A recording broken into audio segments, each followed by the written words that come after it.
Indianapolis Motor Speedway, Le Mans, Talladega, they all pale in comparison to where these drivers will do battle this evening. Good evening, sim racing fans, and welcome to the virtual World Center of Racing, the Daytona International Speedway, and Maconi Entertainment's broadcast of the Ignite Sim Racing GT3 League. My name is Ian Fisher, and I'm thrilled to be joined in the booth tonight by William Hale with Eddie Smith working the controls in our production booth. The camera angles, as always, are provided by Dougie Beard, and we're happy you're joining us here this evening. And let's get this season of Ignite Racing started here with the GT3s, William. And we mentioned it here in the beginning of our broadcast. It is the World Center of Racing. It's Daytona. We'll take a little bit of a look at this track here and what these drivers can expect. Qualifying is going on right now, but why don't you take us through a little bit about the track facts here of the Daytona International Speedway? Yeah, thank you, Ian. This track's 3.56 miles long, located in Daytona Beach, Florida. Opened in 1959 with the road course added in 66, and recently repaved as part of the Daytona Rising project. This racetrack and this configuration is probably one of my favorite on the service. It provides some of the best racing on iRacing, I feel like. Home to the Daytona 24 Hours. It's just a really fantastic racing surface and race. We're looking forward to a good race tonight altogether. Yeah, and you mentioned it, just the history this racetrack has, not only the 24 hours of Daytona, but also the Daytona 500 on the NASCAR side as well. And then even sometimes the road course racing takes place here for the NASCAR Cup cars as well. But what I think about when I look at Daytona, William, is just the transition from banking back to the flat infield part of the course. And you don't often see that in road racing. All these road courses that we normally go to, Road America comes to mind, Mid Ohio, maybe even Belle Isle, and next year downtown Detroit, we go to the street circuit there for IMSA. But banking is something that these GT3 cars usually don't have to deal with. So how does that challenge your driver? What can we look for here tonight when this race gets started? I mean, it's definitely difficult over the banking transitions. Especially for these GT3 guys that don't see a lot of that throughout the year. It's just you got to be kind of careful with it. These cars load up kind of funny, but you also have to prepare for the flat as well when you go through the intersections of the racetrack and through the bus stop and such. So, setting up a car is really hard for a race like this. Getting it turning right, both on the banking and on the flat. It's just really tricky altogether. Is basically what it comes down to, and these guys. These guys have hopefully have a good balance of both, and if you don't have a good balance of both turning on the flat and keeping it off the racetrack through the banking, you're gonna have a busy night on your hands for sure. But a lot of these guys out here look like they're gonna be good. So a lot of these guys look like they got it figured out, and they should do a good job of that. They should do a good job at it. And like you mentioned, having a variety of skills going for the banking back to the flat infield part of the track is going to be very, very important. About a minute and a half left in qualifying. Right now, Juan Salazar is on your provisional pole with a 143.1.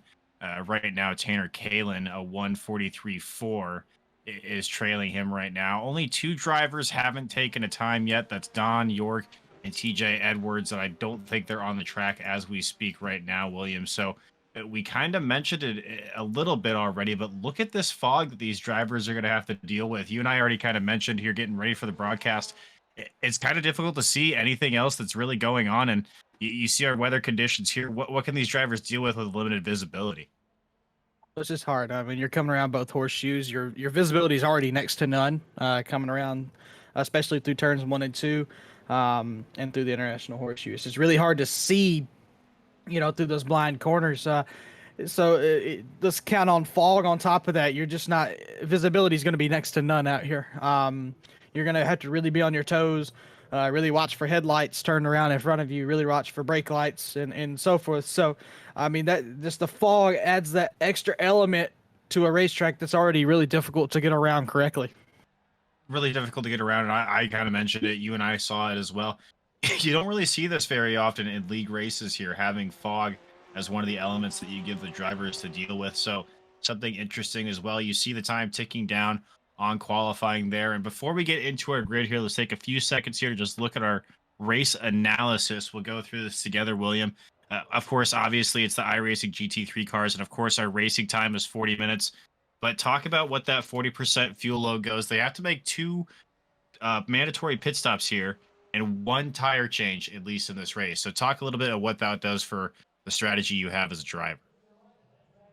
The strategy to me, you take your tires the first pit stop. Right, these GT3 cars have phenomenal tire wear fall off. You'll probably see some guys maybe need that little extra push towards the end of the race, take tires last. But if it were me, I'd take my tires early, go ahead and get that out of the way. The race isn't really that long. Um, for tire wear's sake, for fuel sake, you want to go ahead and, like I said, take those tires early, get the fuel load as maxed out as you can, and then try to save a little bit for the end so you can do basically just fuel on that last pit stop and try to make that as fast as possible and get out the way. That's what your front runners are probably going to end up doing. Like I said, though, your guys mid-pack that need that little extra bit probably might do that little splash of fuel to get the track position and, try to hope that they can outpace the guys trying to save fuel to the end. Yeah, we've got a little bit of time here before the drivers get gridded up here for the race. And you bring up some good points there, William. Not only if you're at the lead, just maintaining the lead, but if you're in the mid pack, what do you do to get up to the front? Track position is going to be key here at this Daytona road course. Very difficult to pass here, believe it or not, as wide as this track is and as long as it is. But we do want to take a little bit of time here before we get gridded up to thank our sponsor, JP Alfonso Studios here, the title sponsor of the GT3 series. It's a tattoo shop out in Norcross, Georgia, there, William. And if you want to know more about them, head over to their website, www.jpalfonsostudios.com. You can see all of their recent work there, and you can even make a booking if you're in the Norcross area. So, you really want to thank JP Alfonso Studios for stepping up and taking care of us this season here. So, we'll go ahead and take a look at the grid here. Like I said, drivers still getting gridded up here. About 20 seconds left now for them here, but we do have our grid ready to go for you here. You see that up at the top, the JP Alfonso Studios GT3 series. This is our inaugural race here on Maconi Entertainment, William. Juan Salazar is going to be your pole sitter with a 143-1 to the outside. Tanner Kalin will join him in the 44 car. The Ferrari, Mark Royce, and the BMW 50 machine will roll off in third position. Jose Puig in the 8 will take the Ferrari with a time of 143.6. And JP Alfonso will have a 9 in the 996 will be in fifth position. Kyle Edgar in 6 will roll off at his 47 Ferrari. And going back from there, John Barry in the 7 will be in the 7th position. Kevin Ayers in the 33 will be in 8th. Connor Webb of the 129 will be in 9th. Tyler DeVanzo in the 97 will be in 10th. He's in a Ferrari. Zach Sternhagen in the 38 will roll off at 11th. And Arvin Sedier in the Porsche will go in 87 machine, will be in 12th. Keith Frazier, the BMW, the 99 did not take a time, and he will be in 13th. Justin Knapp, the 14 car, will be in 14th. Nick Ramsey at 15. TJ Edwards at 16. And Don York will round out our 17 car field here tonight. William, what can you look for? Opening lap, it's always hectic. You have any expectations for this? Got any predictions as we get into this 40 minutes of racing here from Daytona? I mean, I've got a few predictions. None of them end very well for turn one. Just typical running different varieties of races here at Daytona and different sports cars. It can go one of two ways, really. They can all fan out into turn one, get as wide as you can. That it gets really wide down there in the one, then it gets really two grooves, almost one groove when you get to the pit wall there. But I mean, you'll either see some guys send it down there 3-4 wide, or the recommendation really is to kind of ride it out. It's a long race. You got to pitch twice. You might as well fall in line and ride around. But two different ways of thinking about it, and I guarantee you'll have some guys do both. You're about to see a lot of aggressiveness, but also a lot of passiveness. So it's really hard to predict what's going to happen in turn one in Daytona ever. It doesn't matter if you're on the oval or if you're on the road course. It's always hard to predict. Well, turn one is always exciting, pretty much any track you go to, William. That's kind of a given. But what's so interesting about Daytona as well is that the first time that they come to this start-finish line, it's going to be a rolling start here from the pace field, as you can see here, as these drivers start to get going. But anytime other in this race, they're going to be going full speed into turn one there. So it's an interesting dynamic that these drivers probably don't get to practice a lot as well. And I think that's what leads to all the calamity that we see. No, exactly. I mean, you got guys that leave gaps behind, get a better run, or a guy that doesn't get a good of a start. So you have that going for you on a rolling start. And as well as, like you said, you're entering full speed most of the other times. So, and there's no cautions, no full course yellows for this race. So you're going to try to get, if you had a bad qualifying run and, some guys that may have had a bad qualifying run that think they're a little bit better than where they're starting may try to dive it off in there and get those positions back early while it's still easy to get.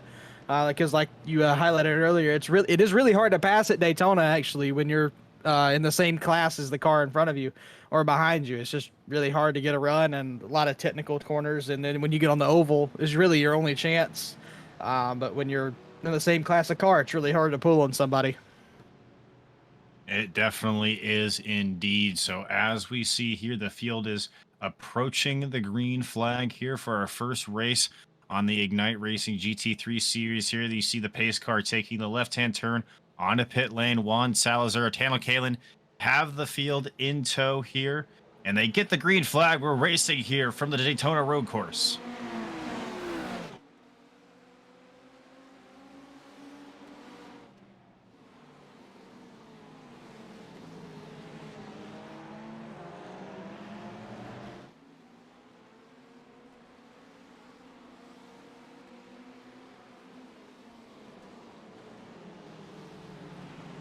Through the International Horseshoe for the first time, these drivers will come, and Juan Salazar with the pole position is out to about a 2 or 3 car length advantage over Tanner Kalin right now. You see him right here in the one machine going into the second horseshoe here on this infield section, William. And right now, these drivers doing a great job getting through these first couple of turns cleanly. And you kind of mentioned it before you got going racing here. This is the time where you just need to relax, get into position, get some of these laps underneath your tires, and then start to see what happens there as the race comes on. Yeah, exactly. It's like I said, it's a long race. You got pit stops in here. There's going to be mistakes. There's going to be a lot of time to make this ground up. As you see, everybody's getting single file here, really spread out, kind of feeling out what their car is going to do. Tire pressure's a little low. Tires are still kind of cold. These GT3 cars take a lap or two to get going really good, like I said, but their tire fall off is phenomenal. So, I mean, you'll see a lot of guys sit in and ride and just set a good pace here. The leader obviously has the biggest advantage here. I don't care what car you're in. Clean air means a ton until you get on the oval. So, but yeah, I'm really Oh, impressed. one car around there in the bus stop. It looks like Nick Ramsey. Sorry to cut you off there, William, but I just saw that out of the corner of my eye there. It looks like Nick Ramsey in the Ferrari there. We ran into some trouble going through the horseshoe there. I don't know if we can get a look at what happened here. Looks like he just kind of went in there too hot and overcooked the brakes a little bit, William. Yeah, brakes are still cold real early. Rear brakes just locked up going into the bus stop. Cold tires, cold brakes. It's just product of that right there. It's every time it'll get you. Yeah, and I didn't even see that there. We mentioned the fog conditions as well. We didn't talk about that.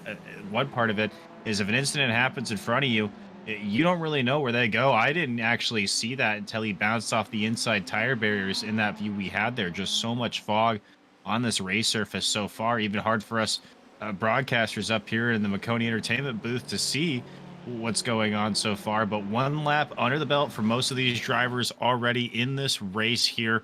Juan Salazar is still your leader with Tanner Kalin chasing him down as much as he can at this point so far. It's been about that 2 to 3 car length advantage for Salazar up to this point. Looking back through the field here, you have Jose Puig in your third position, Kyle Edgar in fourth, and Mark Royce in fifth right now. They make up your top 5. Really no big losers or winners here so far in the field. Connor Webb comes to mind there in the 6th position. He's gained 3 spots, and unfortunately our title sponsor there, JP Alfonso, he's lost 3 spots so far in the 996, but still early here in this race. We'll see what you could do, especially getting back up to speed here. You're definitely going to normalize as far as lap times go, and we've already seen one mistake from a driver.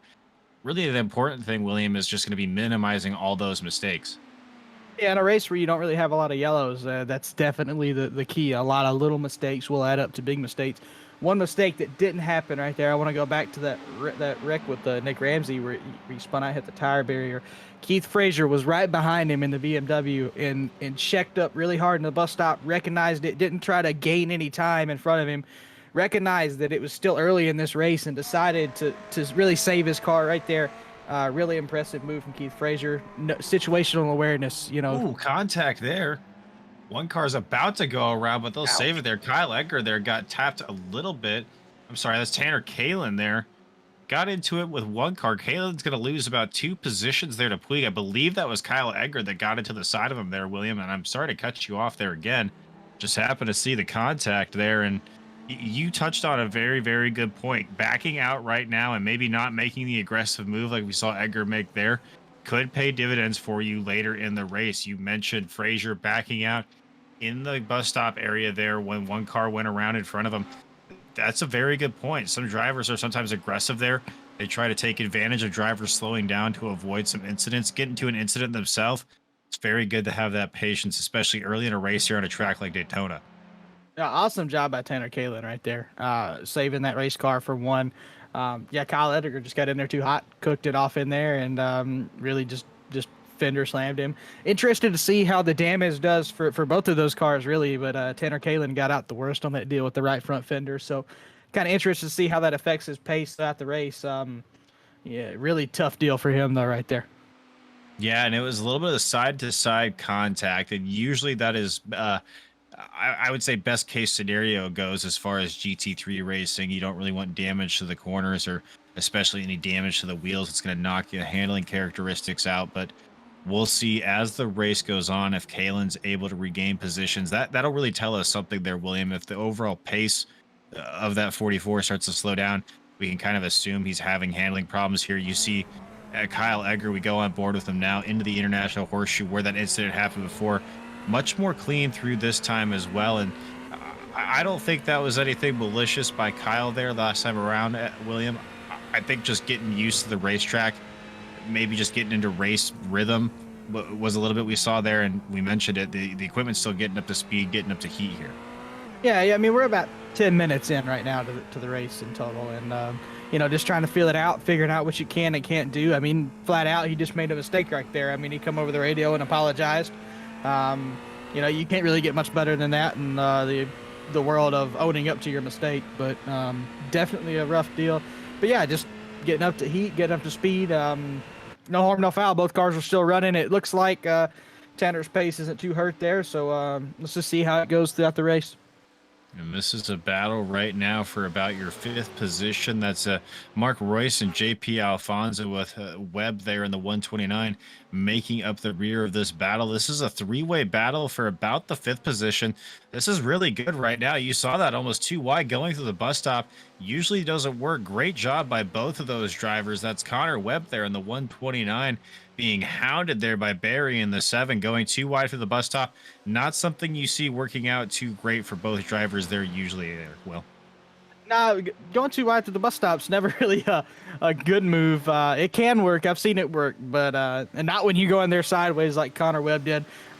He backed out of it though. He saved it, and we're keeping racing. And that, like I said, situational awareness is big in these races. He cooks it off into one right there, racing with John Barry, giving up another spot right there. But that 129 Ford GT really free on entry. It seems like when he gets really hard onto the brakes.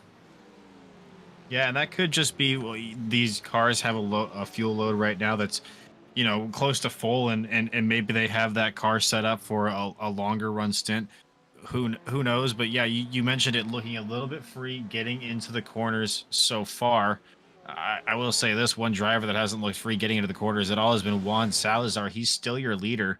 And look at that gap that he's made so far. It was about 2 to 3 car lengths. Now opened up to where you barely can't even see the second place cars. You can't even see him now in this view right now. He's got about a second and two tenths lead over Kyle Edgar right now in second place. Jose Puig still in third. Tanner Kalin, remember, fell back to fourth after the contact with Edgar. Edgar's up 4 spots after starting this race, so a good run from him so far. But it's all going to be about attrition. Only, you mentioned it, about 10 minutes into this race, William. What can you expect here in the mid-run once these drivers start to get strung out a little bit? I mean, really and truly, I expect what I'm already seeing out of Juan. Let's think about this. They're qualifying at a 143 flat for Juan Salazar. He's running about a 144. He's averaging about 144 in this race right now. And he's doing exactly what he needs to do. He's not putting his car in trouble. He's not pushing too hard. I say that, and he proves me wrong, runs a little faster. But he's just managing right now. And that's kind of what I do expect to see as we have a spinning out of the second place car right there. I don't know who that is. Now that was Jose Puig right there spinning, and he falls back to about 5th position there. You saw that battle when you were talking a little bit, William. They were kind of door to door on them there, and then Puig going underneath the yellow line. I'm not sure if race control will have anything to say about that. I haven't got any note about the rules on the double yellow line. Usually they want you to stay above that coming through the tri-oval area, but we'll see there. At that point, it didn't really help him. You saw the spin there, dropped him back to 5th place now. And Mark Royce and Kyle Edgar are able to move up one position each respectively because of that bobble. And we're back to some smooth racing here. This is about a battle back here for about, oh, look at that there. 4 cars throw a blanket under them. Battle for 4th still. I'm sorry, make it a 3rd position now. Edgar, Royce, Puig, and Alfonso all in this one now. Alfonso's the car you see slightly farther back there, but look at this. 3 drivers all under a blanket about to go into the what am I trying to say here? The bus stop. There we go, William. And here's the deal. We have 2 completely different styles of thinking right here. We have the leader, Juan Salazar. Oh, wrecking right there. 2 cars. That's going to be a hard hit there for Kalen. That's probably going to be night done for him. Edgar got the better side of that, but yeah, Kalen spun, still not moving here. Sorry to talk over you right there, but that's 2 guys. They had contact earlier in the race, really going too hard. You think about Juan Salazar. He set his car out in the wind. He's not doing any erratic movements. He's just saving and riding around and trying to get through this race. And Kyle Edgar and Tanner Kalen have been racing each other too hard all race, and they just cooked it off in there. The same with Jose Pugh. Just those guys back there racing too hard for that 2nd, 3rd, 4th position way too early. And that's the product of what you're going to have when you try to do that around this racetrack. It's just too much, I guess the word we're going to use, too much testosterone right there going for the same spot. Oh, yeah, absolutely. Too much aggression, call it whatever you want to call it, but you kind of touched on that earlier. You got to be patient. We still have about 50 minutes left in this race, and you're not going to win it on a single move like that. So why try to make a risk, do something that's going to end your race? Kyle Edgar, you kind of see there at least able to keep going. He kind of had the a better end of things. You saw how Kalen hit the inside tire barrier there. That kind of ended his race. He's towed to pit road now and looks like is getting repairs as we speak. And you mentioned Edgar able to move on here, but that was kind of impetus was Kalen shooting down on the inside there. And yeah, you got to be patient with these moves. You can't take out your race all in one move like that. And unfortunately for Kalen, that's what he did. I mean, the beautiful thing about the Daytona road course, it's 11 turns. If you mess up one, you could come back the next 10. And I just see guys right there just going for it and not thinking about what the next 10 are going to look like. You know, like right now, Kyle Edgar's pushing this car really, really hard off the racetrack, weaving it out. I mean, just trying to make up ground that realistically he doesn't have to make up right now. It's a long race still, and his car's got a lot of damage to it, so it may not be driving great.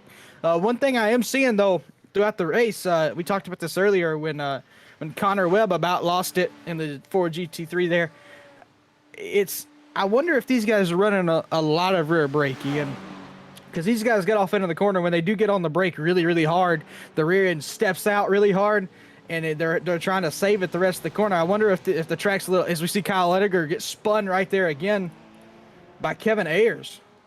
Yeah, and I don't think that was intentional by Ayers at all. You saw that he was battling with Webb, and Webb had a full head of steam there going into turn 1. And that turn 1 coming down and braking as hard as these drivers have to, bleeding off so much speed. The car is at the very edge of its lateral grip, and one little tap like we see there is enough to send Kalen around, or I'm sorry, not Kalen, enough to send Edgar around. He's now on pit road, as you can see on his timing tower, so we'll continue to drop and lose positions here. As soon as Knapp passes him, he will then find himself in 14th position with Kalen as well. And kind of ironic, the 2 drivers we saw get together at the bus stop now share spots on pit road. And the one driver who's loving this is Juan Salazar. He now has a 6-second advantage on the 2nd place driver, Jose Puig, right now. And really the closest battle on your racetrack was that one that we just saw between Webb and Barry. And you see, it's like once these drivers get together, they try to race too hard right off the bat and ends up in trouble for both of them. Yeah, the only other battle on the racetrack is Mark Royce and Jose Pugh right now, and that's the closest battle we got for the 2nd position, Mark Royce. So we haven't really talked about Mark a whole lot tonight. started third, running third right now, back up to third in that Harley Davidson BMW, doing a good job. Just like I said, managing the race, letting the chaos unfold in front of him. The same thing Juan Salazar is doing up in the lead, just managing the race, taking it lap after lap, and yeah, like just aggression way too high this early. It looks like they're gonna get it. Most of the field's got it sorted out, and they're gonna ride and do what they got to do to get to the end here. It's just it sucks to see guys out this early, but it's lesson hardly learned there for them. Yeah, and I mean we both mentioned it.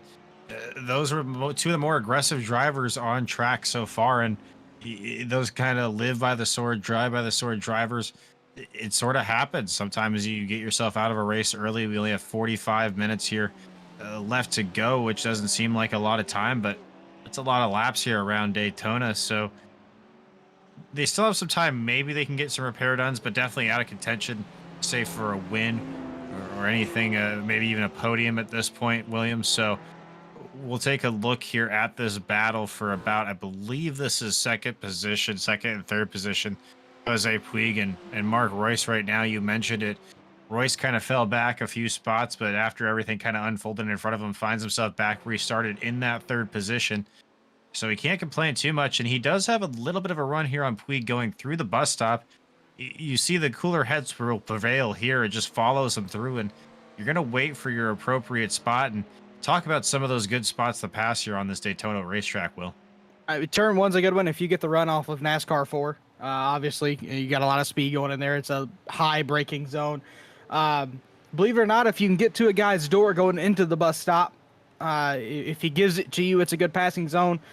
Other than that, a lot of the passing zones are really tight. Obviously, you have 3 and 4 that you can, or excuse me, 2 and 3 that you can try. But yeah, really, there's like we talked about it earlier, how hard it is to pass at Daytona. It's not because it's necessarily too hard. It's more that there's not a lot of zones, and everybody's going to be trying to pass the same spot. So if the car in front of you can defend those zones really well, it's really, really hard to pass here. And through this narrow section of the racetrack that second through fourth is going through right now, you see how narrow it is. It's almost one groove, and so you're not going to get a lot of passing in here. So really, most of your passing has to be done in the NASCAR sections of the racetrack on the oval, and that's what makes Daytona so interesting. Is you have to ride behind the guy through the infield and try to get him on the big high-speed corners.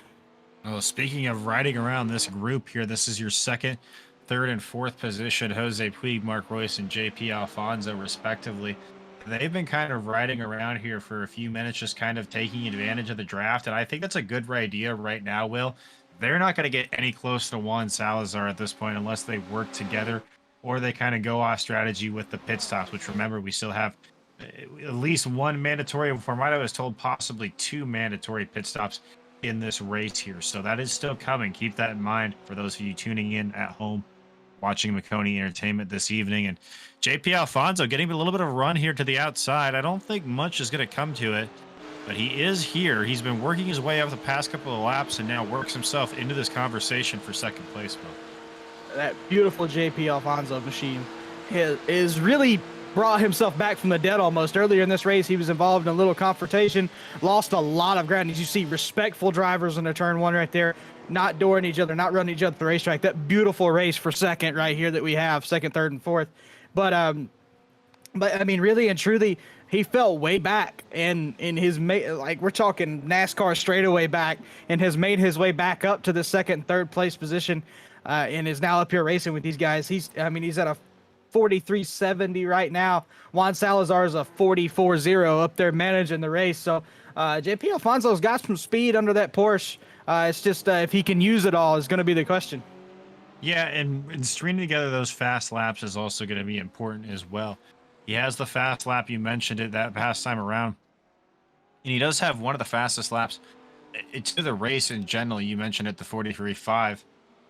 But right now just kind of finds himself mired in this little battle here that we have for second place. And it's not necessarily a terrible place to be in, just outside the podium, looking in. I really don't know what he can do right now, but just kind of hang out and hope that maybe one of these drivers in front of him makes a mistake. We'll see what happens here. We'll go on board with Mark Royce through the bus stop again here, and you can see just how jarring this is for drivers. A little bit wide there for Royce. You got to be careful of that grass on the left side. Touch any tires on the grass with these GT3 cars, it seems, and you're going for a ride, William. And those Michelin Pilot tires don't like grass a whole lot, I'll tell you that. Speaking from experience, I will say this. Traditionally, the Porsche has been better in the infield sections. In the bus stop, they're a little more nimble, a little lighter than the BMW and the Ferrari. The Ferrari's also a little contact right there at the start-finish line between Mark Rose and JP Alfonso. Just a little bit right there, hard on the brakes into one for those guys. Just a little mistake right there for JP. He'll recover there, and no harm, no foul. But yeah, the Porsche is a little better in the interior of the racetrack traditionally, and that's where he really makes up his ground. As you see, he's right back up with those guys. And then on the straightaway, the big Ferrari and the BMW do kind of pull him down the backstretch and through NASCAR 3 and 4, which is going to make it really hard for JP Alfonso to pass. Because like I said, the interior portion of the racetrack is one of the hardest sections to pass. So he's really going to have to generate a run going through NASCAR 1 and 2 or coming out of NASCAR 3 and 4 and really get to the inside of these guys. And that's something that I've noticed as well, and it's very entertaining to watch. Actually, well, is each of these different types of cars have a little bit different of an advantage, and one thing will make them better than another. And you kind of see that there as well, where one of the cars will have an advantage on the straightaway, but then somebody else will have an advantage going into the turns or into the bus stop. And I just like seeing the differences between the different cars and who selects the car that matches the driving style the best. And that's what you kind of see, especially in these long runs here between these three different vehicles. What advantage they're going to have going in different parts of the racetrack. Can their driver harness that advantage and really use it to make up positions? So far, it's just been kind of deadlocked between these three drivers. I'll tell you one guy that has picked the car perfectly suited for his driving style, and that is Juan Salazar. He is doing an absolutely phenomenal job, minimizing mistakes. We talked about this at the top of the show. You have to minimize your mistakes, keep your driving clean, and just keep your eyes out the windshield. And he's done that. I mean, he's running a solid pace. He's picked his pace back up to a 43.8. He's managed his tires, managed his fuel, and I wouldn't be surprised if he's there the whole race, honestly. I don't see him really making a mistake right now, but I mean, perfect execution of this race so far. We keep harping on it, we keep talking about it, but I can't. You do not get much better than the Ferrari one car right there, Juan Salazar. You do it just perfect. No, you mentioned it. Perfection really has been almost the way to describe Juan's run so far. Not really many slip ups, just got away from the field and has been kind of in an own quiet race all by himself right now. And with about 30 minutes left in your racing action, we'll kind of go through the field here, give you an update on each one of these drivers, see where they're at so far. And it's Juan Salazar, your leader right now. He has about an 8-second advantage over your second place car of Jose Puig. And you see him here on your screen right now, the teammate of Juan Salazar, up 2 positions from when he started, Will. So a decent run for him so far. Our fastest lap time about 1:43 range. So doing a good job. We mentioned he's in this battle with the third place car of Mark Royce right now, the BMW. You see them heading through the bus stop here right now. Really just kind of holding steady where he was. Hasn't made any, well, actually, as we mentioned it, a move there by JP Alfonso there. He'll take away the third position actually from Mark Royce. So we'll talk about Mark Royce a little bit here in a little bit. But our leader there, actually, from what I hear, is actually taking the pit road right now. So we'll see if anybody goes with him. And look at this, 1, 2, 3, make it 4. Going to head to the pit road here. Your first pit road has started. Remember, one of these pit stops, they have to take tires, William. So let's see if anybody here goes to gas only on this first stop. I'd be interested, really, if anybody takes tires here. You see literally the entire top 5, I think, is on pit road here. They all decided to pit at the same time. No real strategy moves for these guys. Everybody's coming down at the same time. Racetrack's pretty dead. I guess they all extended their fuel window. But I would say they're all taking fuel here. I don't see anybody going up on jacks. Just as we see one car coming by, making up some track position real quick. Actually, we do see Mark Royce taking tires, JP Alfonso taking tires. We do see a couple of guys taking some tires right here and maybe going with that splash of fuel later in the race. Yeah, you mentioned it. Mark Royce, JP Alfonso, your 4th and 5th position. And then farther back from there, it looks like maybe Connor Webb and Zach Sternhagen also taking tires as well. So the die has been cast for some of these drivers as far as their mandatory tire change. And I don't necessarily hate the get it out of the way early and hope you get track position right now, especially with everybody going into pit road at the same time, which was kind of rare. You don't see that very often, Will. Everybody going the pit road at the same time, pitting on the same lap. It does kind of make that strategy call a little bit easier. At least you know around roughly when your driver is going to come back out. You see now Juan Salazar, he finds himself still in the lead of this race for now. I don't know if that'll cycle back through once we get to the line this time by. You see there Kyle Edgar there holding up a little bit here. He'll move to the outside now and get that outside line going into the bus stop, but they're still going to be side by side. Now it looks like Edgar will file in and they'll go single file through the bus stop here. But the point I was trying to get here, William, before I called a little bit of that racing action there, was that it makes it a little bit easier, I think, to choose a different strategy when you can see what everybody else is doing in front of you. It definitely does, and really and truly, the only way anybody is going to take this race from Juan Salazar, it was by taking those tires early and go ahead and getting that long pit stop out of the way. And now here's the deal with everybody else in the field, with Jose Pugh, Mark Rose, JP Alfonso, John Berry, Connor Webb, those guys that are running within distance of still being able to win this race. Now you have to minimize those mistakes that you had earlier. We saw JP Alfonso have big mistake early. Jose Pugh had some big mistakes early. So you have to minimize those because that's what put them in this hole to begin with. Now you have to go out and just run laps, just like Juan Salazar is still doing right now and did for the first run of this race. You have to go run just solid laps, take what you can, and do not burn your Michelin Pilot tires up for later in the race because you're only getting fuel later. So you have to be able to both manage your pace, not lose too much pace. So you have to be perfect, basically, what Juan Salazar has done the entire race. You now have to go on that perfect run that he already achieved. Yeah, and right now he's really actually having some problems here with Kyle Edgar there in the 47 machine in front of him. This has been kind of a battle that's been unfolding. It's calmed down a little bit now as they're on NASCAR turns 1 and 2 here, going into the backstretch here, heading down towards the bus stop. You can see on board right now with Juan Salazar the back of that 47 machine, and through the bus stop last time by, Juan got the advantage. Kyle fought back and made it difficult through the inside section for Juan there, and Juan's got to be careful here. Nothing against Edgar, but he's already been in a few incidents already in this race, and Juan has one of the cars. I think that it's probably one of the contenders here for the win. You don't want to ruin your race getting involved in something like this early. No, you definitely don't want to ruin your race, but at the same time, you can't lose too much time to the guys behind you still. You have to take tires later, right? And we saw how much longer those pit stops were for those guys that took those tires this first pit stop. So that's something Juan also has to think about. The thing Kyle Edgar's thinking about is he's only one lap down right now. He's going to race that leader is more or less like a dog to try to stay on the lead lap and do the best he can to do that. I don't necessarily agree with it. You have a lot of damage on that 47 machine. The leader of the race has raced you clean. He passed you clean. I don't really see forcing the issue too much right here. You're not racing anybody really for position. Nobody in your same realm. So I see racing for the lead lap, but at the same time, you're not going to get a full course yellow in this race. I don't see the real logic behind that past just trying to have merit, I guess. But it seems like Juan Salazar's gotten clear out of him. Going to go back out and set his pace for the rest of this race. But again, he still has to be perfect. John Berry, Mark Ruiz, AP Alfonso, those guys are still within the wheelhouse. I think John Berry only took fuel that last one. So really, you're Mark Ruiz and JP Alfonso right now. You guys took tires. You're good to the end. You have to be perfect. And they're only 27, 28 seconds back. That's about the tire difference.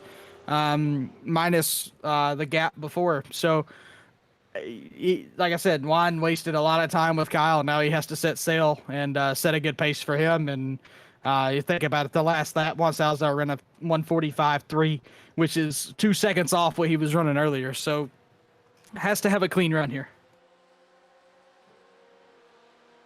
Okay, yeah, and JP Alfonso now trying to move here on Mark Royce for 5th position, and we were kind of going through the field here that kind of got interrupted by pit stops, so we were kind of here right now with Alfonso, and ironically enough, Alfonso made that pass over Mark Royce there for 5th position. When we checked in him last time, he makes that pass again, will inherit the 5th position over the BMW there of Mark Royce in sixth that you see now trying to chase him down here. Royce has had an up and down evening. He's now back to sixth position after starting in third after pit stops here, but he was one of those drivers that did take tires on that last pit stop. So only a couple laps here on his tires now. He's looking to use that for his advantage over the leader Juan Salazar, who hasn't pitted yet. Going back from there, the 33 car of Kevin Ayers finds himself in the seventh position right now, just kind of sitting here by himself in a little bit of a lull right now. He's kind of just hanging out, finding a groove in this race in the BMW machine out of Carolina.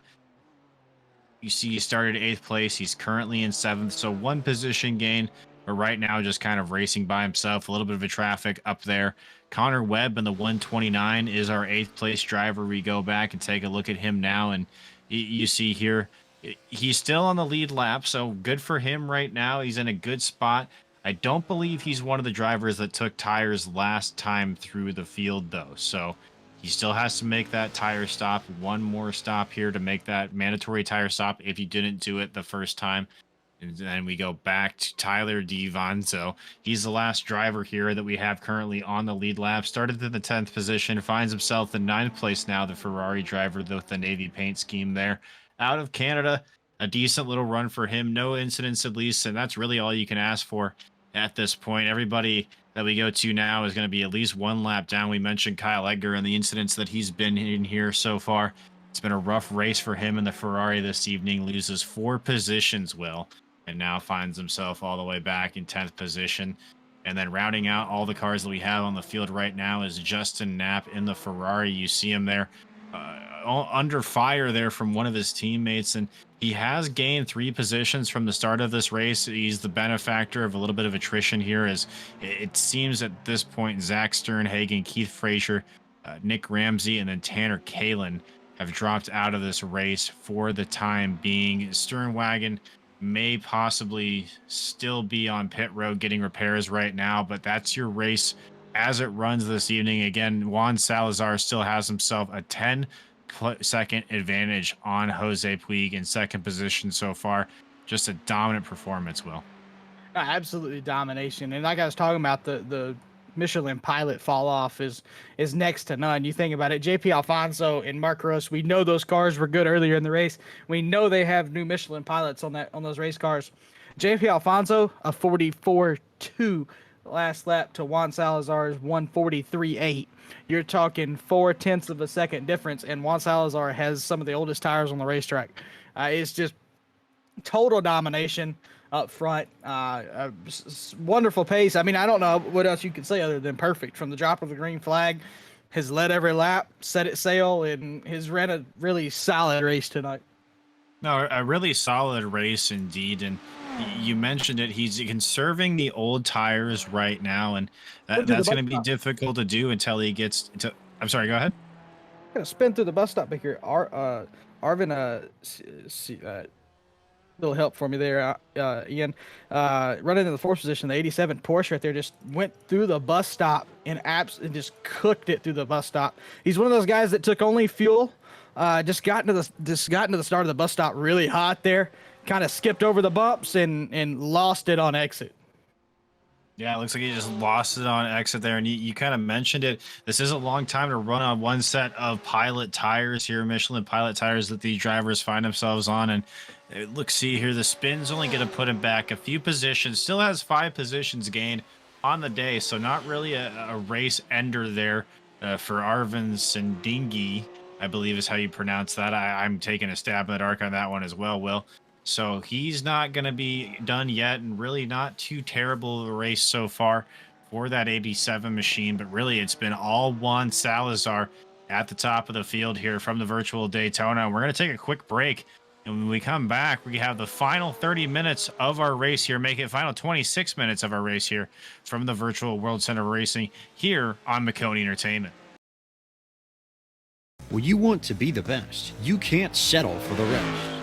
There's a reason that Maconi Setup Shop is trusted by more virtual and real-world tracks and companies than any other setup shop in iRacing. With partners such as Stafford Motor Speedway, the Nashville Fairgrounds Speedway, Five Flags Speedway, Speed 51, and more.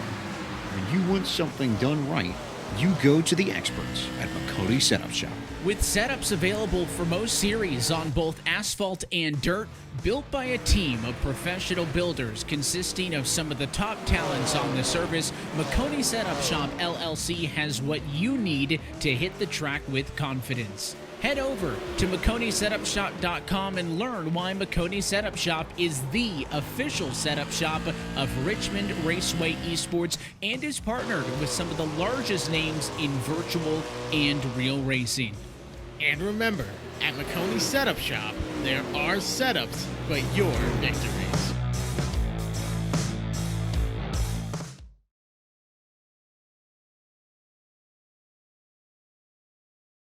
The Ignite GT3 Racing League is brought to you by JP Alfonso Studios, the title sponsor of the GT3 series. They're a tattoo shop in Norcross, Georgia.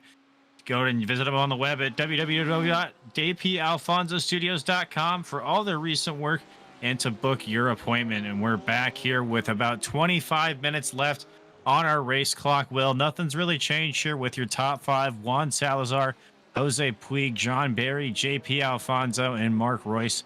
Still your drivers battling for your top five positions here from the Virtual World Center of Racing. And as we get into these final 25 minutes, Will, anything we can expect differently from these drivers? Remember, some of them still have to pit 4 tires, so they're trying to make that gap up right now, but isn't going to be enough for those drivers that haven't taken tires yet.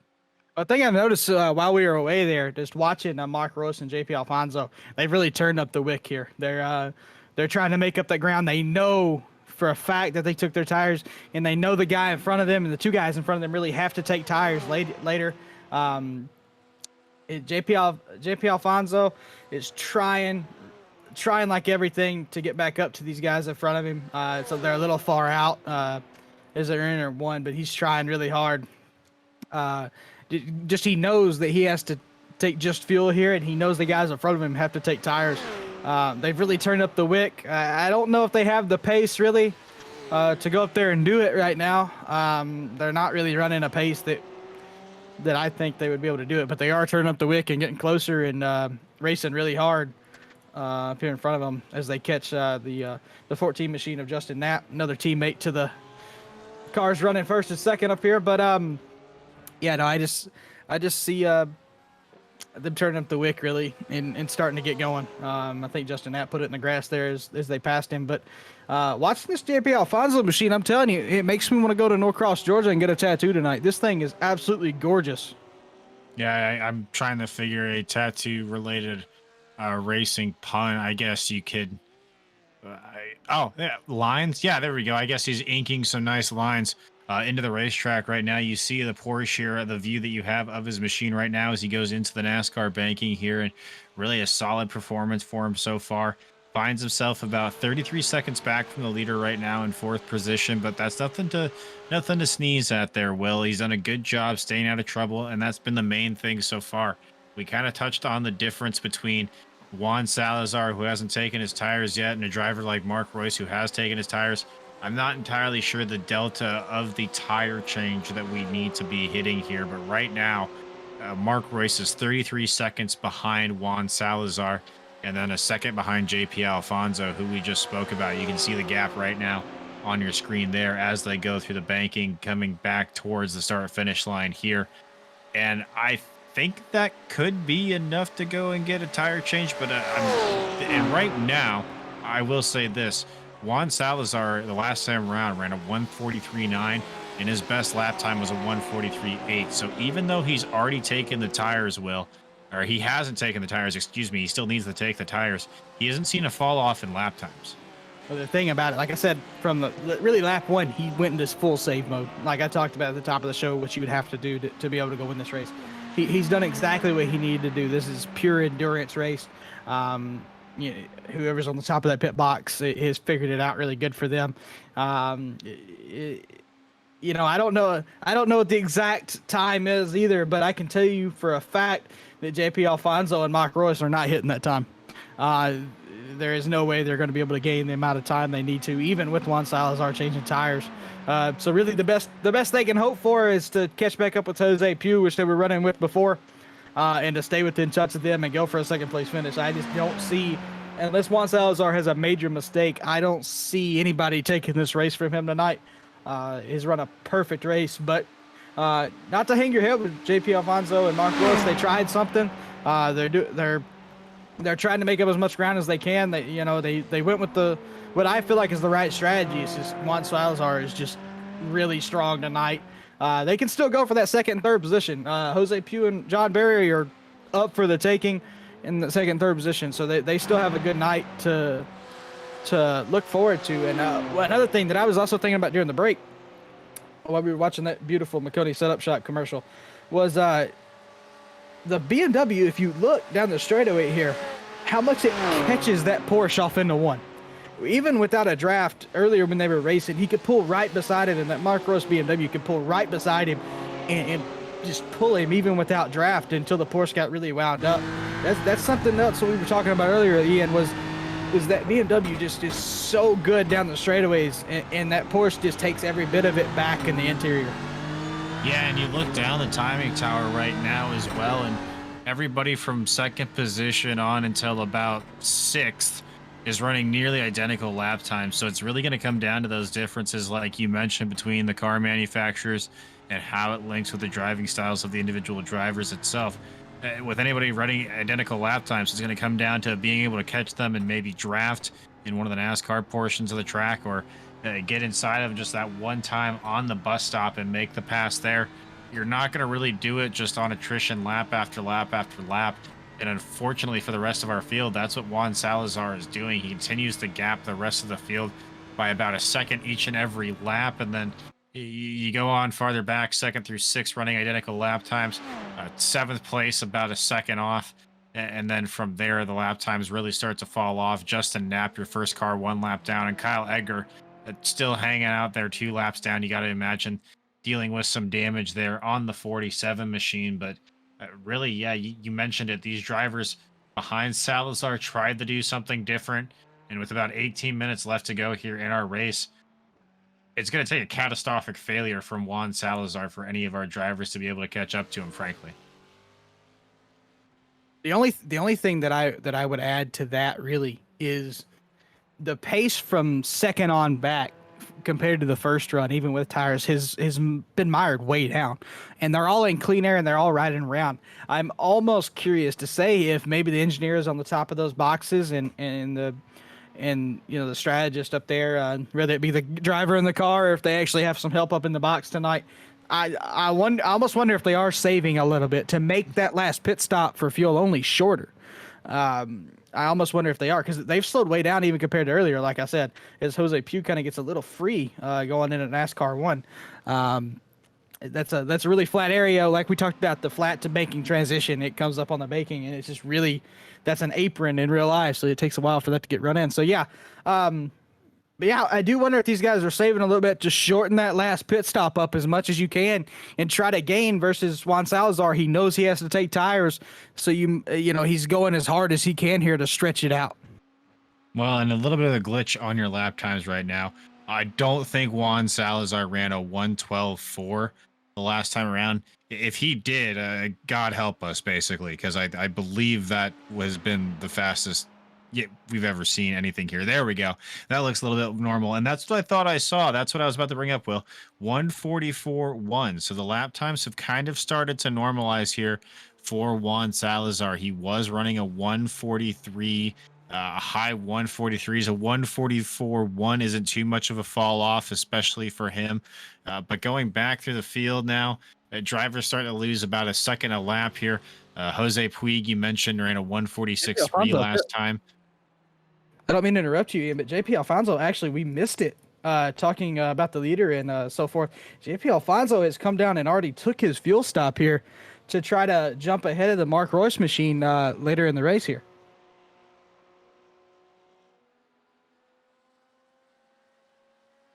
So JP Alfonso makes a pit stop here, and we'll get back into, you can see the drivers who've taken the pit stops there. Alfonso, the only driver within the top 10 making the top 7 here on the lead lap, who's taken a stop. And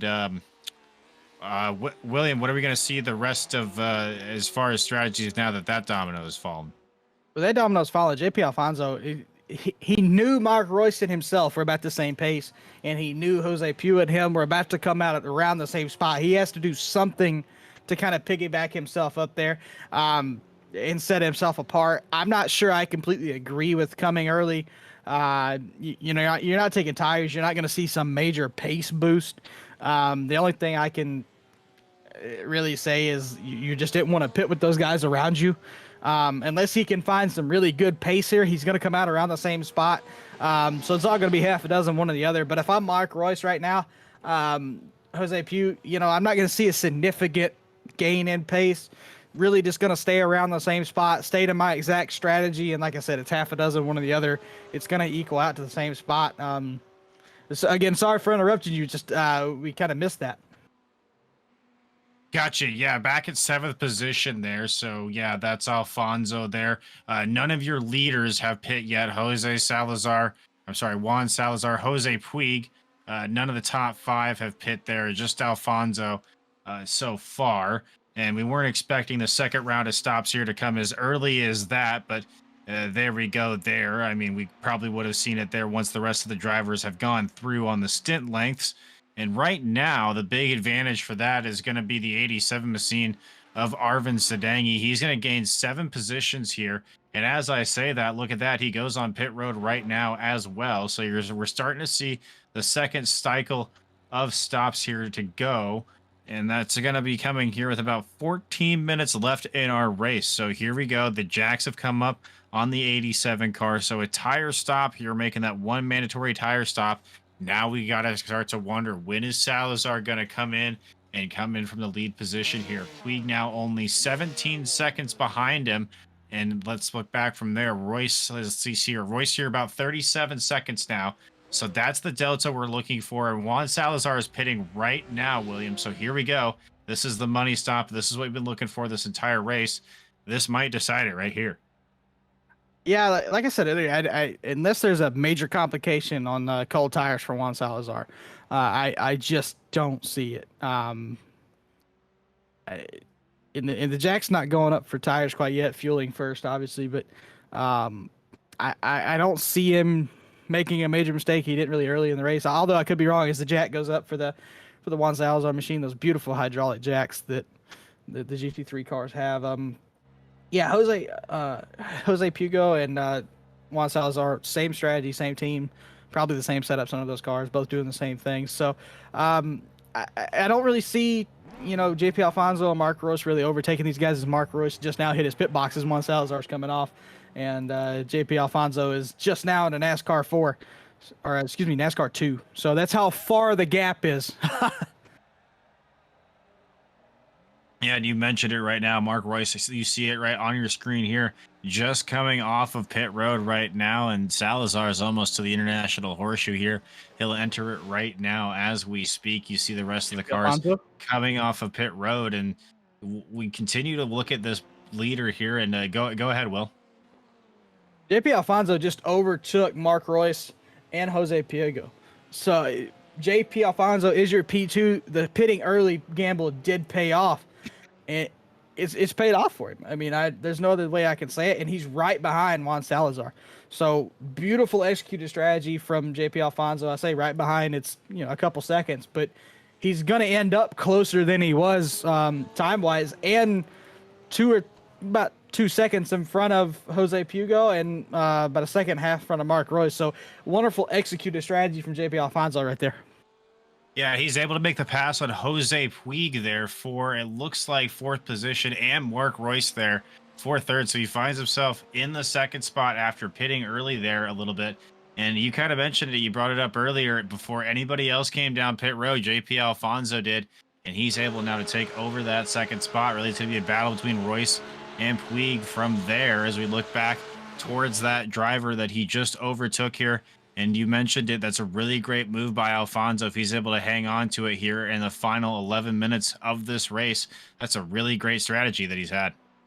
No, it's like I said, you have to do something different. He proved me wrong. He picked up his pace. He picked up his pace really good, and and went up there and got it. And a really well executed plan by him. He proved me way wrong there, and I'm really happy for it to see pay off. I like being different, and I liked what he was able to do there. As he jumps to second on the scoring pylon right there, with a nice 2-second gap to Mark Royce. Very well executed. Yeah, and you kind of, I was wrong too. I thought that Royce had enough of a gap to where he could get back to Salazar. I will say, I admit, Will, I forgot that he had to come in and grab some fuel as well. I thought he was good to go on the end, and he didn't have to pit, but that kind of absolutely does make a difference there. But yeah, you mentioned it, just masterful strategy call there by Alfonso, kind of short pitted both times around. Now finds himself 14 seconds back from Salazar. So as you mentioned, it's going to take a mistake of epic proportions there out of the one machine to hand the win there to JP Alfonso. But we've seen weirder things happen in GT racing. And as we have 10 minutes left here in the session here of this race, till we get to the great checkered flag, we'll step away for another break here on Maconi Entertainment. And on the flip side, we'll have the final 10 minutes of the race here from the World Center of Racing.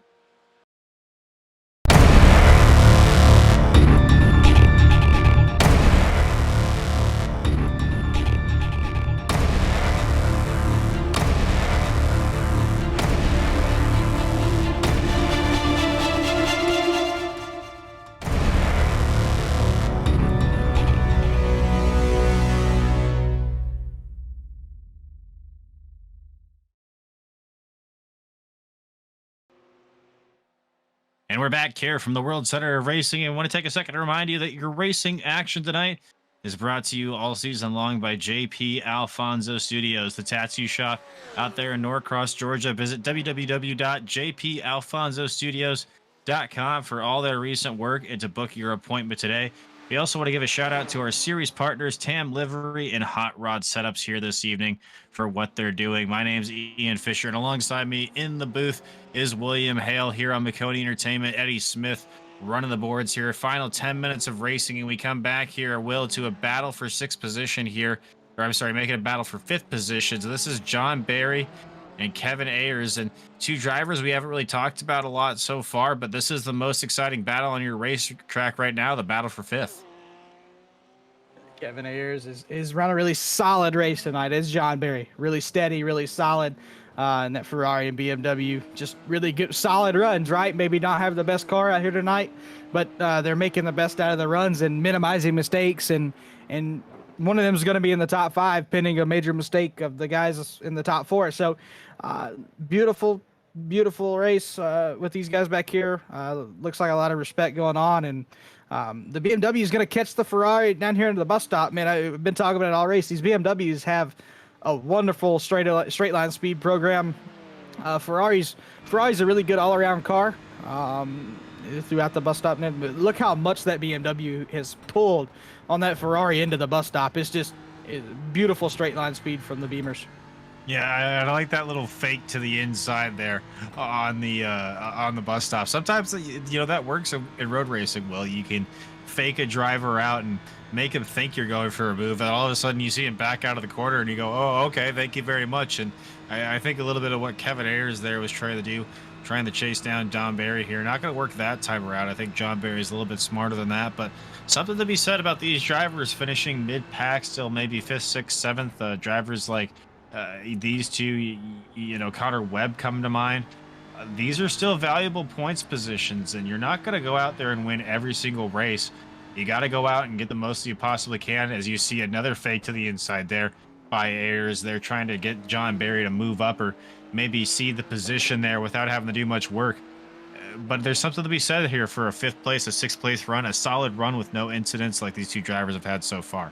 Almost definitely. I mean, you have to make those solid runs, because you have to make the most out of the days where you're not very good. As you see, the 7 John Barry Ferrari right there looks a little tight through the tighter hairpins. You know, maybe a little ballast issue or what have you. But his car's not driving great. The Kevin Ayers BMW also not driving great through the interior of the racetrack. It's just, you have to make the most out of these points days. You know, big picture all the time. Kind of what we talked about at the top of the hour. You were talking about just the race big picture of staying calm and staying collect early, but we didn't even think about the big series picture at the time, right? It's every position matters come week 8, right? So, or race 8 of the series. So yeah, I mean, you're right. Big picture, these guys back here in 5th and 6th, not up competing for wins by any means right now, but they're having solid runs that will pay dividends later in the year. And speaking of big picture, we go to Barcelona on the 14th of November. That's going to be your next race here on Maconi Entertainment in the JP Alfonso GT3 series. And then if you're really a fan of this Ignite Racing League here on the 10th of November, we're also going to have the Hot Rod Setup Cup League.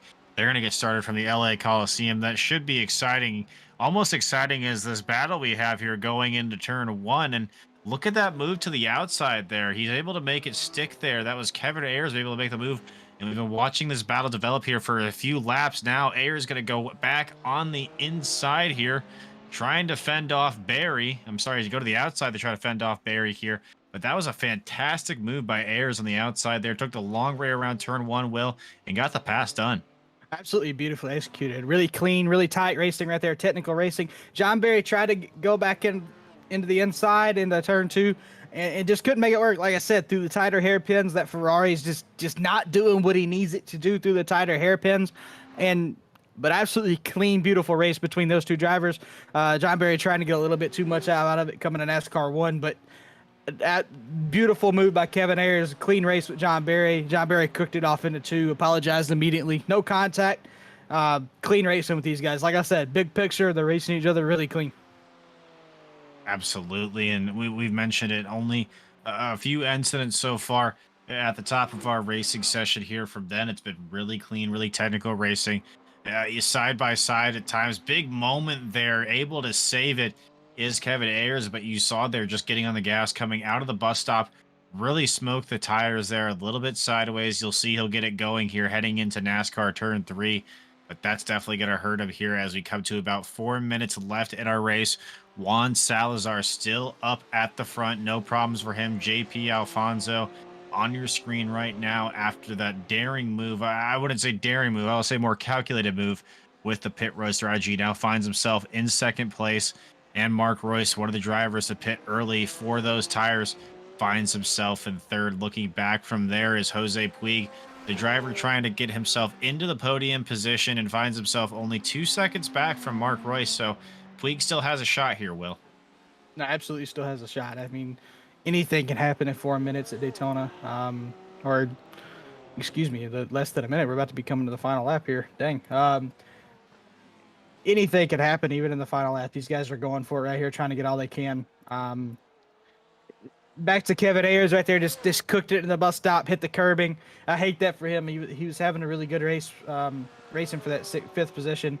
John Barry's a benefactor. John Barry actually just spun out going into NASCAR 1, and Kevin Ayers still wasn't able to capitalize on that, just a little bit too far back from that bus stop incident. But like I said, mistakes like that late in the race, I don't know if we'll see one of those out of Juan Salazar or JP Alfonso, but it definitely can happen even coming to the end of this race. Yeah, you going to the end of this race, those tires, especially for those drivers that took the initial stop and took them very early in the race, that's going to be difficult as we go later and later into this run. And especially here, we're getting down to crunch time. Maybe 1 or 2 laps left here. These drivers going as hard as they can, possibly trying to get them to the white flag here. And you mentioned it. You're going to probably see a little bit more of these, especially we get a tight battle here coming to 1 lap to go. Exactly. I mean, just really going to be a tight battle to the end. Everybody in the top 6 is really spread out. Really, the entire racetrack's really spread out. Juan Salazar is just ran a perfect race, but these guys are going to be getting all they can. Mark Royce is trying to get to JP Alfonso with everything he has here, just sideways to the horseshoe, trying to get everything he can. It's just, I don't think it's going to happen. I don't think he has enough speed in that BMW. I could be wrong. JP Alfonso could make a big mistake here, but really that's going to be your closest battle for position on the racetrack, with John Barry being 7 seconds back of Jose Puig, and lap car spun out there in the NASCAR 1. But yeah, just can we talk about how beautiful this GT3 race has been? The GT3s on iRacing kind of get a bad reputation in general, but this race has been absolutely gorgeous. We had a little bit of issues earlier with some guys being a little too aggressive, but that's nothing to really shake your head at. But this race has been, when they have been racing side by side, it's been really good racing. No, and you kind of mentioned it. There's been times where they've gone to the bus stop too wide. There have been times where they've gone for the international horseshoe two, maybe even three wide.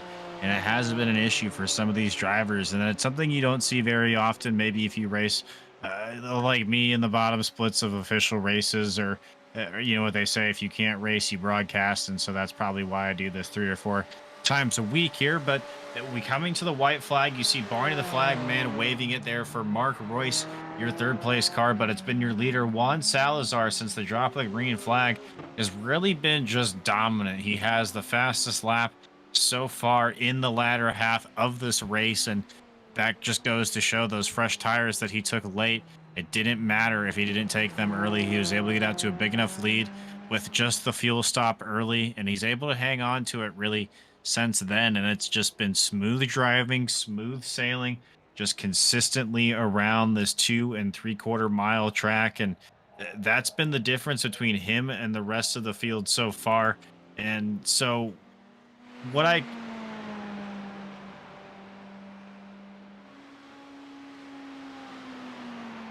So as he comes back around here, he'll come out of the horseshoe, and he'll come out of NASCAR turn 2 here, going into the bus stop for the final time. Nice and smooth, no problems here for the Floridian here and the Ferrari machine.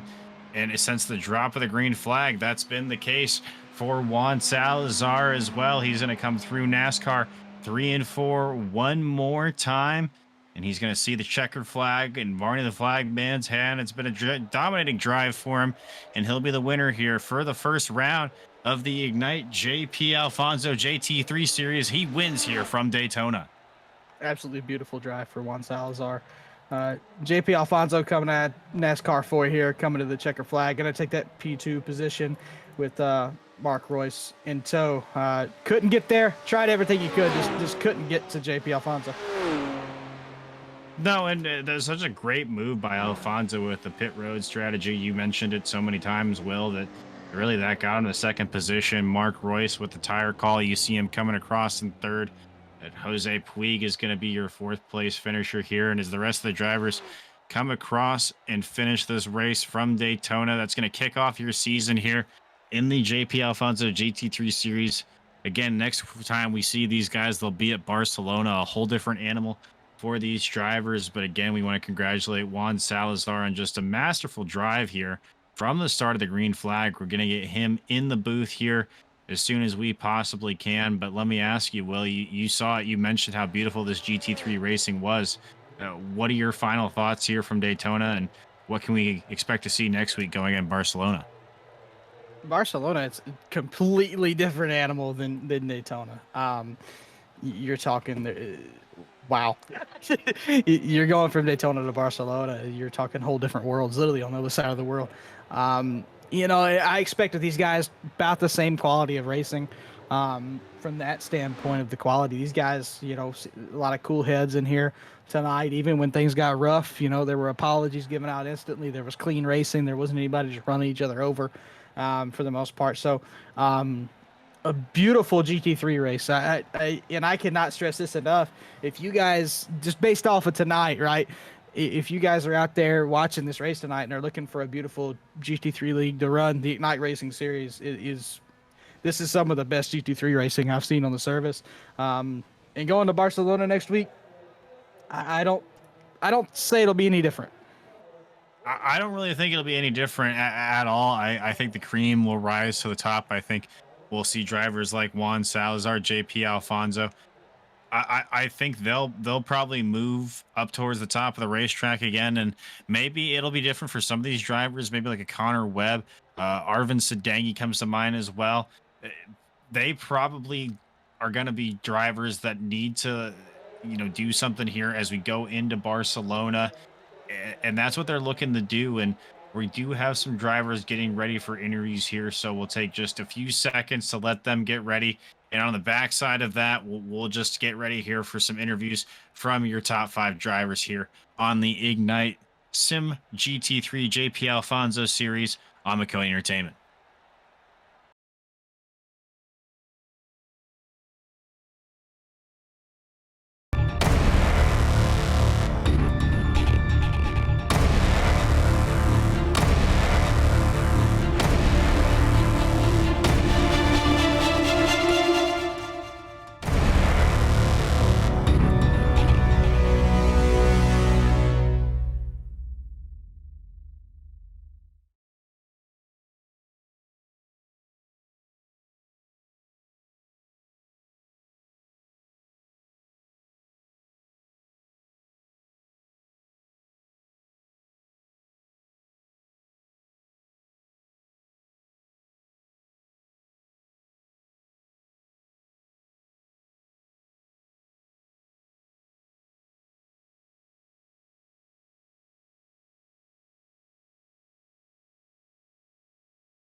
And we're back here for your podium interviews from your race this evening. The first race here on the JP Alfonso GT3 series here on Maconi Entertainment. And we're standing by with our winner, JP Alfonso. And you're standing by with him right now, Will. All right, we're here with JP Alfonso, who finished second tonight, actually, to Juan Salazar. Little bit of a pit strategy right there for you to get past Jose Puig and Mark Royce. Did you think you get to Juan up there in first, or just too far gone for you tonight?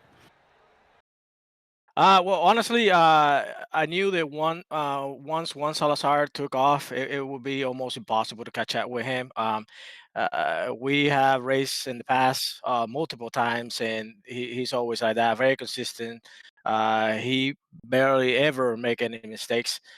So once he gets up front, you have to be 100% sure that it's going to be impossible for you to catch it. So yeah, definitely. Yeah, beautiful pit strategy call, by the way, to get past Mark and Jose there to finish P2 tonight. I thought that's really what catapulted you up to the second position. Beautiful car, by the way. You want to tell us a little bit real quick about your tattoo shop real quick while you're here? Definitely, this is a collaboration between a collaboration in the car design between me and Tam Livery. He designs all the car scheme for a lot of the big streamers like Den Suzuki and Dave Kim and things like that. And me and him, we partner up to create this league, and we've been working very close with each other to where it comes to the overall look of and the presentation of the league. And me and him, we come up with this car concept actually a couple of weeks ago. So. Got you. Well, we want to thank you guys from all of us at Maconi Entertainment. for having us do this for one. But also, like I said, beautiful race car. This is some of the best GT3 racing that I've personally ever seen. So good job on that front. Beautiful drive tonight, getting back to P2. Anybody at home or across the nation you want to thank on your way out here? I just want to thank you guys first of all for be able to broadcast this last minute. It was a very short notice, and you guys definitely made it happen.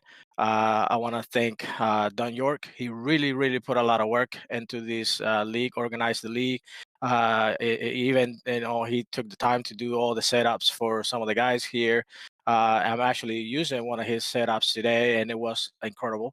Definitely, this is one of the toughest races that I've done so far. Once I realized the level of the competition, I knew that if I want to have a shot, the only way that I can make it happen is in the pits. So I decided to pit early. I decided to take my tires early, get that out of the way, and try to maintain the race pace to see if at the end it will pay it off. So yeah. Yeah, again, awesome drive, JP Alfonso. Second place finisher here. I think Ian has caught up with our winner, Juan Salazar, finally trying to find him down there in victory lane. Must have been a chore, Ian. Yeah, we'll go to Juan now, I guess. So let's get him dragged up here. Juan, congratulations on your win today. I'll be honest, from up here in the booth, it looks like it wasn't much effort that you had to put in there down on the racetrack. But you tell me, was there anything out there that scared you? Was there any troubles out there tonight on the virtual Daytona Speedway?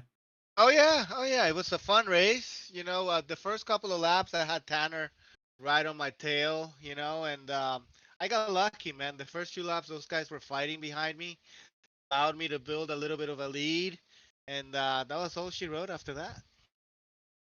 And it really, you kind of mentioned it. That was all she wrote. You kind of got out in front there, and from the rest of it, it was kind of no problem.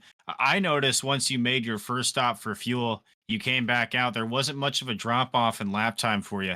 How long did the tires kind of last for you there in that first run? The first one, I think my tires were like after I don't know 80%, upper 80%. It was no, the tires were pretty fresh, man. I could have gone all race on the same tires, to be honest. I like the second pit stop though, and the mandatory tire change. Yeah, definitely throws some strategy in there. But just want to take some time to thank you, Juan, for coming up to talk to us here on the Maconi Entertainment booth. Anybody you want to shout out who gets it done for you out there on the racetrack?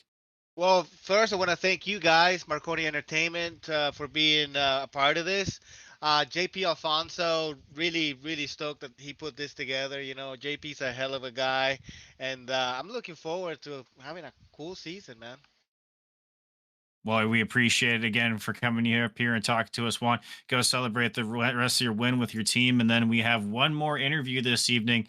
It's going to be your third place finisher, Mark Royce. And Mark, you took your early tires there on your first pit stop. Did you think you were going to have enough to chase down Juan? What was your idea with the strategy there? Juan was not even part of the equation. He was on another planet. But I thought that I wasn't sure how much I would be able to utilize the tires if I took them on the second run. So I figured the second one might be just a splash. So I thought maybe I could utilize them for the full run if I got them early. And luckily, I got a draft when I did take the tires. I could have been stranded out there by myself. That would have been trouble. And it's actually a good point. I'll give that to you, Mark. That's something I didn't really think about. Taking the tires early, it does allow you to have that full run with the tires. I do want to touch on it though. JP Alfonso there was able to pit just a little bit early and actually came out, ended up leapfrogging you there for second position. Did you kind of expect that, or did that kind of surprise you? I had no idea there were so many different strategies going on. I was just trying to focus on what I was doing and trying to follow somebody to draft and burn less fuel and maybe spend a little bit less time on pit road. That was my strategy. Just come home clean, and I was fortunate enough to come out between JP and Jose in the end there. Well, Mark, we appreciate you taking some time out of your day to come and talk with us up here in the booth. Congratulations on your third place finish. Anybody you want to shout out that helps you get it done? I just shout out to you guys up there and Donnie for putting this on. It was a great race, and everybody that I raced around. We scrubbed some fenders here and there, and did a lot of hard racing, and it was a lot of fun. So I appreciate that. Oh, we really appreciate it there. That was Mark Royce, your third place finisher there this evening from the virtual Daytona International Speedway. And again, we want to remind you here that our next race for the Ignite Racing League JP Alfonso JT3 series is going to be at Circuit de Barcelona, Catalonia, Barcelona. That's going to be on the 14th of this month. And William, did we catch up with anybody else down there? Or do we have anybody more in the interview pen for you? The fourth and fifth place finishers are loading up their trailers already. They're a little short-handed, so they had to go load them up tonight. Well, that's not a problem there. Well, on behalf of myself and my broadcast partner here, William Hale in the booth, and then, of course, Eddie Smith for all the excellent work in production, we want to thank all of our viewers for tuning in tonight's racing action. We also want to thank JP Alfonso's Tattoo Shop, again, a tattoo shop in Norcross, Georgia. If you want to check them out, it's www.jpalfonsostudios.com. You can check out all their recent work and even book an appointment yourself if you're local to the area. But again, on behalf of me, William Hale, Jeff Maconi, Eddie Smith, everybody at Maconi Entertainment, we want to thank you all for tuning in and wish you all a great evening.